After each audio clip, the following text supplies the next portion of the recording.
Sure exactly how controlling the mainstream media can be, then you will be fascinated by this particular story.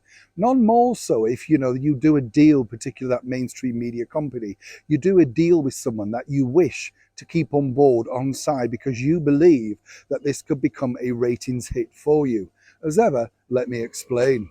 Hi, good morning, Neil Sean here. Nice to see you today. As ever, thank you so much for your lovely comments about the Diva Wars between the superstar singer Barry Manilow, love Barry, and of course the late and supremely talented George Michael. I think everybody likes a George Michael song, don't they? They're just kind of like got that upbeatness about them. I liked all the early stuff. Do you remember? Bad Boys, Freedom, Everything She Wants. Were all just positive, upbeat songs. And he wrote them so young, so young. When you think about it, there are very few people that can say they've got that sort of prestigious. When you think about it, there's very few people that can say they've got that talent at such a young age. I think Kate Bush would be the only one that springs to mind that, was incredibly as talented as he was. I'm sure through the decades there's been others, but when you think about it in the modern era, incredible in many respects.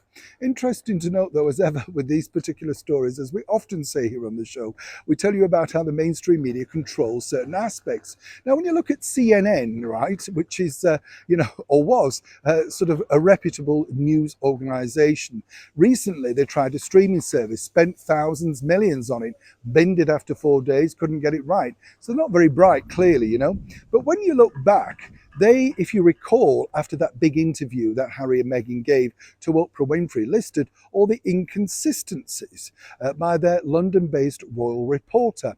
This was put online and then, disappeared.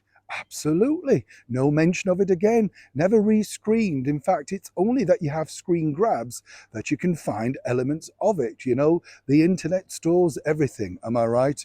And what's interesting here when you think about it again is, CNN basically, I've been told, and as ever we have to say allegedly, had someone reach out to them, as did, of course, the boss of ITV, saying it wasn't necessarily favourable to the ex-royals out in Montecito. Absolutely. So don't expect any controversial comments about anything on CNN for the next at least 2 years, according to a very good source.